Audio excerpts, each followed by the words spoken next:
Welcome to news 100. Chennai శివార్లో రైలు ప్రమాదం చోటు చేసుకుంది. తిరువళ్ళూరు సమీపంలో ఆగి ఉన్న గూడ్స్ రైలును మైసూర్ దర్భంగా భాగమతి ఎక్స్ప్రెస్ రైలు ఢీకొట్టింది.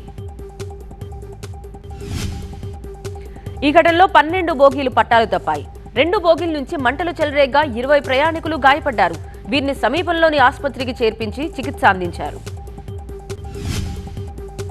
ఈ రైలు ప్రమాదంలో ఎలాంటి ప్రాణ నష్టం జరగలేదని అధికారులు తెలిపారు. తమిళనాడు సీఎం స్టాలిన్ ప్రమాద ఘటనపై ఆరా తీశారు. బాధితులకు మెరుగైన చికిత్స కోసం ఆదేశించారు.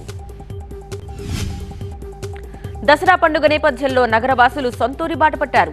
నగరం నుంచి బయలుదేరే అన్ని బస్సులు ప్రయాణికులతో కిటకిటలాడుతున్నాయి. విజయదశమి వేళ టీజీఎస్ఆర్టీసీ 6300 బస్సులు ఏర్పాటు చేసింది. మహాలక్ష్మి స్కీమ్ కింద మరో 600 బస్సులు అదనంగా నడుపుతున్నామని తెలిపారు అధికారులు. స్పెషల్ బస్సులకు అదనపు ప్యాకర్స్ అండ్ మూవర్స్ బిజినెస్ చేస్తూ 20 లక్షలు సంపాదిస్తున్నారు మల్లేశ్వరరావు గారు. మీరు ఆయన నుండి ఈ బిజినెస్ గురించి నేర్చుకోవాలా? అయితే ఫ్రీడమ్ యాప్ ని డౌన్లోడ్ చేసుకోండి. ఛార్జీని వసూలు చేస్తోంది ఆర్టీసీ. అయితే రెగ్యులర్ సర్వీసులకు ఎలాంటి అదనపు ఛార్జీలు లేకపోవడం ఊరటిస్తోంది.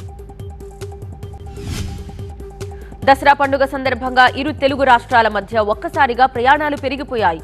దీంతో జాతీయ రహదారులు కిక్కిరిసిపోయాయి.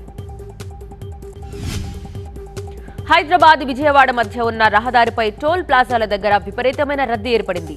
వందలాది వాహనాలు బారులు తీరి కనిపిస్తున్నాయి.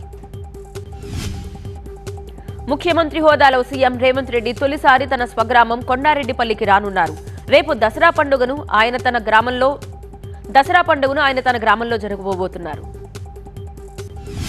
విజయదశమి సందర్భంగా విజయవాడ కృష్ణా తీరం నారీ శక్తికి ప్రతిబింబంగా నిలిచింది. ఏపీ టూరిజం ఈ వేడుకలు కన్నుల పండుగగా చేస్తోంది.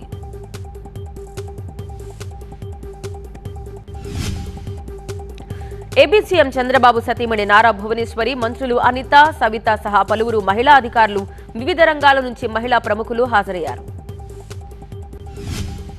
తిరుమల శ్రీవారి బ్రహ్మోత్సవాల ముగింపు సందర్భంగా ఇవాళ ఉదయం చక్ర స్నానం నిర్వహిస్తున్నారు. దాదాపు 1000 మంది పుణ్య స్నానాలు ఆచరిస్తారని అంచనా వేశారు. 9 రోజులు 9 రూపాల్లో దర్శనమిచ్చిన బెజవాడ కనకదుర్గమ్మ విజయదశమి రోజున రాజరాజేశ్వరి దేవిగా భక్తులకు దర్శనమివ్వనున్నారు. విజయవాడ కృష్ణానదిలో నిర్వహించే కనకదుర్గ అమ్మవారి తెప్పోత్సవాన్ని రద్దు చేశారు. కృష్ణానదిలో వరద ఉధృతి కారణంగా అధికారులు ఈ నిర్ణయం తీసుకున్నారు. శ్రీశైలం మహాక్షేత్రంలో నవరాత్రుల 9వ రోజు మహన్నవమి సందర్భంగా భ్రామరి అమ్మవారిని సిద్ధిదాయిని రూపంలో అలంకరించి ప్రత్యేక పూజలు నిర్వహించారు. శ్రీశైలంలో రాష్ట్ర ప్రభుత్వం తరపున మంత్రి ఆనం రామనారాయణ రెడ్డి శ్రీ మల్లికార్జున సమేత భ్రమరాంబాదేవి స్వామి అమ్మవారికి పట్టు వస్త్రాలు సమర్పించారు. హైదరాబాద్ లో బెంగాలీ సమితి నిర్వహించిన దుర్గా పూజ వేడుకల్లో తెలంగాణ గవర్నర్ జిష్ణుదేవ్ వర్మ పాల్గొన్నారు. నగరంలోని బెంగాలీలు పెద్ద సంఖ్యలో పాల్గొన్నారు. కర్రల సమరానికి కర్నూలు జిల్లా దేవరగట్టు రెడీ అయిపోయింది. దసరా ఉత్సవాల సందర్భంగా ఇవాళ అర్ధరాత్రి జరిగే కర్రల సమరంలో 13 గ్రామాల ప్రజలు పాల్గొంటున్నారు.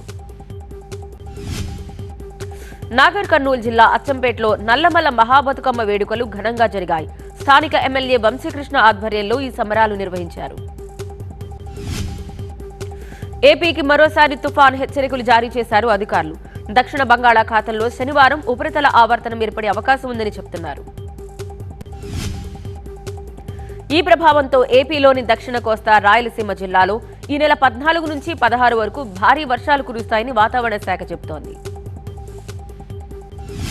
ఇందిరమ్మ ఇళ్ల పథకం ప్రభావవంతంగా అమలు చేసేందుకు గ్రామ మున్సిపల్ వార్డు స్థాయిలో కమిటీలు ఏర్పాటు చేస్తూ ప్రభుత్వం ఉత్తర్వులు జారీ చేసింది. గ్రామ స్థాయిలో సర్పంచ్ లేదా స్పెషల్ ఆఫీసర్ చైర్మన్ గా ఉండే ఈ కమిటీలో మహిళా సంఘాల నుంచి 2 మహిళలు, గ్రామం నుంచి 3 వ్యక్తులు సభ్యులుగా ఉంటారు. రతన్ టాటా మృతి కారణంగా వాయిదా పడిన ఏపీ కేబినెట్ సమావేశం ఈ నెల 16న జరగనుంది.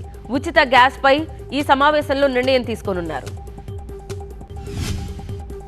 మద్యం దుకాణాల దరఖాస్తుల ద్వారా ఏపీ సర్కారుకు 1742 కోట్ల రూపాయల ఆదాయం సమకూరింది. మొత్తం 3396 దుకాణాల కోసం 87,116 దరఖాస్తులు వచ్చాయి. నిన్నటితో మద్యం షాపుల కోసం దరఖాస్తులు పూర్తయింది. ఎన్ఆర్ఐలు కూడా షాపుల కోసం దరఖాస్తు చేసుకున్నారు. ఈ నెల 14న లాటరీ ద్వారా కేటాయింపు ఉంటుంది. విద్యార్థుల భవిష్యత్ కోసమే యంగ్ ఇండియా ఇంటిగ్రేటెడ్ స్కూల్స్ నిర్మిస్తున్నామని తెలిపారు సీఎం రేవంత్ రెడ్డి. విద్యాశాఖను సంపూర్ణంగా ప్రక్షాళన చేస్తున్నామని అన్నారు.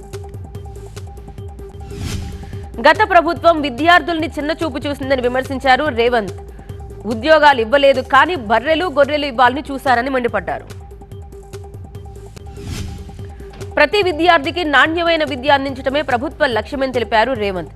రంగారెడ్డి జిల్లా కొందుర్గులో యంగ్ ఇండియా ఇంటిగ్రేటెడ్ స్కూల్ కు శంకుస్థాపన చేశారు ఆయన. తెలంగాణ విద్యార్థులు ప్రపంచంతో పోటీ పడాలని డిప్యూటీ సీఎం భట్టి విక్రమార్క పిలుపునిచ్చారు. ఖమ్మం జిల్లా లక్ష్మీపురంలో ఇంటిగ్రేటెడ్ స్కూల్ కు భట్టి శంకుస్థాపన చేశారు. ఎస్ఎల్బీసీ ప్రాజెక్టు పూర్తి చేసి సాగునీరు అందించడం తమ లక్ష్యమన్నారు మంత్రి కోమటిరెడ్డి వెంకటరెడ్డి. తెలంగాణ సమగ్రాభివృద్ధికి కాంగ్రెస్ ప్రభుత్వం కట్టుబడి ఉందని తెలిపారు.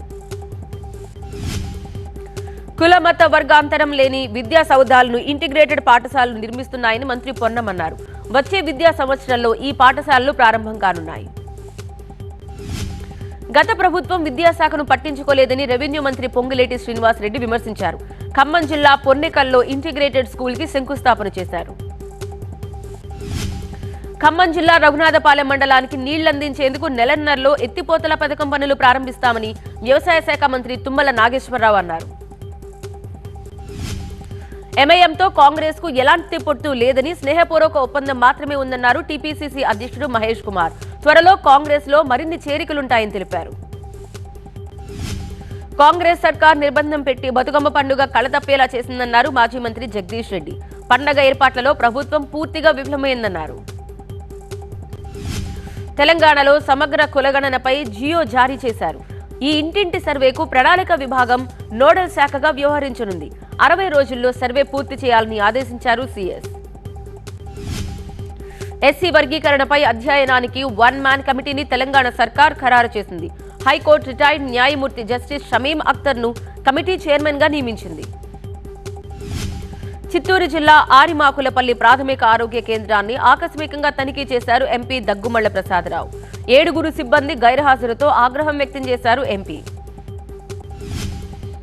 మేడిగడ్డ, అన్నారం, సుందిళ్ల పునరుద్ధరణపై ఎన్డీఎస్ఏ, కాళేశ్వరం కమిటీ చైర్మన్లతో మంత్రి ఉత్తమ్ కుమార్ రెడ్డి ఢిల్లీలో సమావేశమయ్యారు. మేడిగడ్డపై ఎన్డీఎస్ఏ తుది నివేదిక త్వరగా అందించాలని ఉత్తమ్ కోరారు. మూసీ మధ్యలోని మెట్రో పిల్లర్లు, బస్టాండ్లను కూడా కూల్చేస్తారా అని ప్రశ్నించారు కేంద్ర మంత్రి కిషన్ రెడ్డి.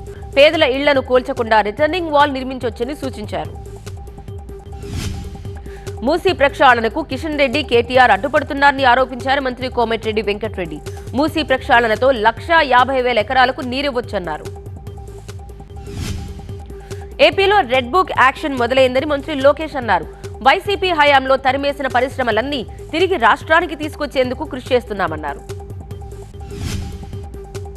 రైతు బజార్లలో పామాయిల్ 110 రూపాయలకే విక్రయించాలని మంత్రి నాదెండ్ల మనోహర్ ఆదేశించారు. విజయవాడలోని 2 రైతు బజార్లను ఆకస్మికంగా తనిఖీ చేశారు. గత సర్కార్ రంగులు, బొమ్మలతో ప్రజాధనాన్ని దుర్వినియోగం చేసిందని మంత్రి పార్థసారథి విమర్శించారు. యువతకు ఉపాధి అవకాశాలు లేకుండా చేసిందని మండిపడ్డారు. ఈవీఎంలపై అనుమానాలు నివృత్తి చేయాల్సిన బాధ్యత ఎన్నికల సంఘంపై ఉందన్నారు వైసీపీ నేత మేరుగ నాగార్జున. గతంలో చంద్రబాబు కూడా ఈ ఆరోపణలు చేశారని అన్నారు. స్టీల్ ప్లాంట్పై సీఎం చంద్రబాబు గందరగోళం సృష్టిస్తున్నారని మాజీ మంత్రి గుడివాడ అమర్నాథ్ ఆరోపించారు. ప్రైవేటీకరణ ఆపుతామని ఎన్నికల ముందు చెప్పారని గుర్తు చేశారు. జగన్పై కోపాన్ని కూటమి ప్రభుత్వం తిరుమల లడ్డూపై చూపించిందని సిపిఐ జాతీయ కార్యదర్శి నారాయణ ఆగ్రహం వ్యక్తం చేశారు. పవన్ ని పావున్నారని విమర్శించారు. నాంపల్లి ఎగ్జిబిషన్ గ్రౌండ్ లో అమ్మవారి విగ్రహం ధ్వంసం కేసులో నాగర్ కర్నూల్ కి చెందిన కృష్ణయ్య గౌడ్ ను అరెస్ట్ చేశారు బేగంపేట్ పోలీసులు. రంగారెడ్డి జిల్లాలోని ఆదిబట్ల టీసీఎస్ లో రతన్ టాటాకు నివాళులర్పించారు Adibatla municipal vice chairman Niranjan Reddy. TCS అధికారులు, సిబ్బంది ఈ కార్యక్రమంలో పాల్గొన్నారు. నిందితుడు డబ్బు కోసం హత్యలు చేయడం అలవాటుగా మార్చుకున్నాడని గుర్తించారు. హత్య చేసిన తర్వాత సొంత ఊరికి వెళ్తాడని, అయిపోయాక తిరిగి వచ్చేస్తాడని తెలిపారు. ప్రభుత్వ టీచర్లు తమ పిల్లల్ని ప్రభుత్వ స్కూళ్లలో చేర్పించాలని మంత్రి కొండ సురేఖ అన్నారు. మీరు చెప్పే చదువులపై నమ్మకం లేదా అని టీచర్లను ప్రశ్నించారు. ఏం కొనలేం తినలేమంటూ మాజీ ఎమ్మెల్యే రాచమల్లు ప్రొద్దుటూరులో వినూత్నంగా నిరసన చేపట్టారు. ప్రజల్ని మోసం చేసి కూటమి అధికారంలోకి వచ్చిందని ఆరోపించారు. ఆదోనిలో 2 నకిలీ ఆర్టీఓ అధికారుల్ని అరెస్ట్ చేశారు వన్ టౌన్ పోలీసులు. సీసీటీవీ ఆధారంగా నిందితుల్ని గుర్తించి అదుపులోకి తీసుకుని రిమాండ్కు తరలించారు పోలీసులు. పుట్టపర్తిలో ఆయుధ పూజ నిర్వహించారు. సత్యసాయి బాబా ఊరేగిన స్వర్ణరథం, ఆయన తిరిగిన వాహనాలకు సత్యసాయి ట్రస్టీ రత్నాకర్ పూజలు చేశారు. జంగారెడ్డిగూడెంలో వింత ఘటన జరిగింది. అమ్మవారు మహిషాసురమర్దిని అవతారంలో దర్శనమిచ్చిన సమయంలో విగ్రహంపై చెమటలు కనిపించాయి.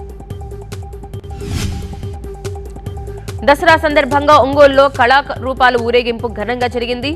ఒంగోలులోని 6 ఆలయాల నుంచి అమ్మవారి కళారాలను ఊరేగించడం ఇక్కడ ఆచారం. శరన్నవరాత్రి వేడుకల్లో తొలిసారి నెల్లూరులో రావణ దహన కార్యక్రమం నిర్వహించారు. దాదాపు 60 అడుగుల రావణ బొమ్మను ఏర్పాటు చేశారు. పెద్ద సంఖ్యలో జనాలు తరలివచ్చారు. ఎమ్మిగునూరు పట్టణంలోని వాసవి కన్యకా పరమేశ్వరి ఆలయంలో దుర్గాదేవి అమ్మవారు ఈ రోజు ధనలక్ష్మి అలంకరణలో దర్శనమిచ్చారు. 26 లక్షల కరెన్సీ నోట్లతో అలంకరించారు. హైదరాబాద్ కర్మన్ ఘాట్ నల్లపోచం ఆలయంలో దేవీ శరన్నవరాత్రుల సందర్భంగా చండీ హోమం జరిగింది. ఆలయ చైర్మన్ విశ్వనాథ్ గౌడ్ ఆధ్వర్యంలో అన్నదానం చేపట్టారు. తిరుమలలో తాము ఎలాంటి తప్పు చేయలేదంటున్నారు ఎమ్మెల్సీ దువ్వాడ శ్రీనివాస్, దివ్వాల మాధురి. రాజకీయ కక్ష సాధింపులో భాగంగానే ఈ కేసులు పెట్టారన్నారు. విజయవాడ కనకదుర్గం ఆలయ పవిత్రతను దెబ్బతీసేలా పోలీసులు కాళ్లకు షూ వేసుకుని విధులు నిర్వహిస్తున్నారు. ఈ ఘటనపై భవానీ భక్తులు ఆగ్రహం వ్యక్తం చేస్తున్నారు. అష్టాదశ శక్తి పీఠాల్లో ఒకటైన జోగులాంబ గద్వాల అమ్మవారి ఆలయానికి భక్తులు పోటెత్తారు. శరన్నవరాత్రి వేడుకల్లో 9వ రోజు కావడంతో భక్తులు భారీగా తరలివచ్చారు. మడకశిర నుంచి కర్నూలుకు కొత్త బస్ సర్వీస్ ప్రారంభమైంది. ఈ బస్సును ఎమ్మెల్యే ఎంఎస్ రాజు ప్రారంభించారు. ఆయన స్వయంగా 2 కిలోమీటర్లు బస్సును నడిపారు. ఆదోని ఆర్టీసీ డిపో నుంచి 3 కొత్త బస్సుల్ని ఎమ్మెల్యే డాక్టర్ పార్థసారథి ప్రారంభించారు. అనంతపురం, ఆదోని నుంచి కర్నూలుకు ఈ బస్సులు నడపనున్నారు. రాజేంద్ర నగర్ పిఎన్టీ కాలనీలో నైజీరియన్లు నివసించే కాలనీలో సోదాలు నిర్వహించారు. పాస్పోర్ట్, వీసా వెరిఫికేషన్ చేశారు. వీసా ముగియడంతో ఒక మహిళను అదుపులోకి తీసుకున్నారు. మహర్నవమి సందర్భంగా యూపీ సీఎం ఆదిత్యనాథ్ కన్యా పూజ చేశారు. గోరఖ్పూర్ ఆలయంలో బాలికల పాదాలు కడిగి హారతిచ్చి తీసుకున్నారు. ఉత్తరాఖండ్ సీఎం పుష్కర్ సింగ్ ధామి కన్యా పూజ సందర్భంగా బాలికల పాదాలకు మొక్కి వారికి బొట్టు పెట్టారు. తన శ్రీమతితో కలిసి బాలికల పాదాలు కడిగారు. బిలాస్పూర్లో కొలువుదీరిన నైనాదేవిని కేంద్ర మంత్రి బీజేపీ అధ్యక్షుడు జగత్ ప్రకాష్ నడ్డా సందర్శించారు. దేశమంతా సుభిక్షంగా ఉండాలని ప్రార్థించారు. మంత్రి శివరాజ్ సింగ్ చౌహాన్ మధ్యప్రదేశ్ రాజధాని భోపాల్లోని తన నివాసంలో కన్యా భోజనం ఏర్పాటు చేశారు. అనంతరం వారికి స్వయంగా వడ్డించారు. దసరా నవరాత్రి సందర్భంగా తమిళనాడులోని రామేశ్వరం రామనాథ స్వామి ఆలయంలో శ్రీచక్ర పూజ జరిగింది. సుగంధ ద్రవ్యాలతో శ్రీచక్రానికి అభిషేకం చేశారు. అయోధ్యలో దసరా సందర్భంగా రావణ దహనం నిర్వహించేందుకు జోరుగా ఏర్పాట్లు చేస్తున్నారు. 55 అడుగుల భారీ రావణుడి బొమ్మను సిద్ధం చేశారు. అస్పష్ట పరిస్థితులు అంతర్జాతీయంగా ప్రతి ఒక్కరిపై ప్రభావం చూపుతున్నాయని రక్షణ మంత్రి రాజ్నాథ్ సింగ్ అన్నారు. ఆర్మీ కమాండర్ సదస్సులో మాట్లాడారు. కోల్కతా ఆర్జీకర్ ఆసుపత్రి ఘటనకు వ్యతిరేకంగా నిరాహార దీక్ష చేస్తున్న జూనియర్ డాక్టర్లలో ఒకరి పరిస్థితి విషమంగా ఉంది. అతన్ని ఐసీయూలో చేర్చి చికిత్స అందిస్తున్నారు. ఆమరణ నిరాహార దీక్ష చేస్తున్న జూనియర్ డాక్టర్లకు మద్దతుగా సాధారణ ప్రజలు వేలాదిగా తరలివచ్చారు. మొబైల్ ఫోన్లో టార్చ్ ఆన్ చేసి సంఘీభావం తెలిపారు. నేషనల్ కాన్ఫరెన్స్ కు మద్దతు తెలుపుతూ లేఖనందించారు కశ్మీర్ కాంగ్రెస్ నేతలు. ఈ లేఖను తీసుకుని లెఫ్టినెంట్ గవర్నర్ ని కలవనున్నారు కాబోయే ముఖ్యమంత్రి ఒమర్ అబ్దుల్లా. హర్యానా ముఖ్యమంత్రిగా మళ్లీ బాధ్యతలు చేపట్టనున్న నాయబ్ సింగ్ సైని ఢిల్లీకొచ్చారు. కేంద్ర మంత్రి మనోహర్ ఖట్టర్తో పాటు పార్టీ పెద్దలతో భేటీ అయ్యారు. ప్రముఖ నటుడు షాయాజీ షిండే నేషనలిస్ట్ కాంగ్రెస్ పార్టీలో చేరారు. ముంబైలో జరిగిన కార్యక్రమంలో షిండేకు కండువా కప్పి పార్టీలోకి ఆహ్వానించారు అజిత్ పవార్. టాటా ట్రస్ట్ కొత్త చైర్మన్ గా నోయల్ టాటా నియమితులయ్యారు. టాటా ట్రస్ట్ సమావేశంలో ఈ ఏకగ్రీవ ఎన్నిక జరిగింది. టాటా గ్రూప్ లో నోయల్ టాటాకు 40 ఏళ్ల అనుభవం ఉంది. లోక్ నాయక్ జయప్రకాష్ నారాయణ్ జయంతి సందర్భంగా లక్నోలో పూలమాల వేసేందుకు సమాజ్వాదీ అధ్యక్షుడు అఖిలేష్ యాదవ్ కు యూపీ ప్రభుత్వం అనుమతి నిరాకరించింది. ప్రభుత్వ చర్యను ఖండిస్తూ సమాజ్వాదీ పార్టీ శ్రేణులు ధర్నాకు దిగారు. జయప్రకాష్ ఇంటర్నేషనల్ సెంటర్ ను మూసేశారు. అక్కడ భారీగా పోలీసులను మోహరించారు. ముంబైలో కొత్త ఎయిర్పోర్ట్ అందుబాటులోకి వచ్చింది. నవీ ముంబైలోని ఈ ఎయిర్పోర్ట్ లో ఇండియన్ ఎయిర్ ఫోర్స్ కు చెందిన ఎయిర్ బస్ C295 ల్యాండ్ అయింది.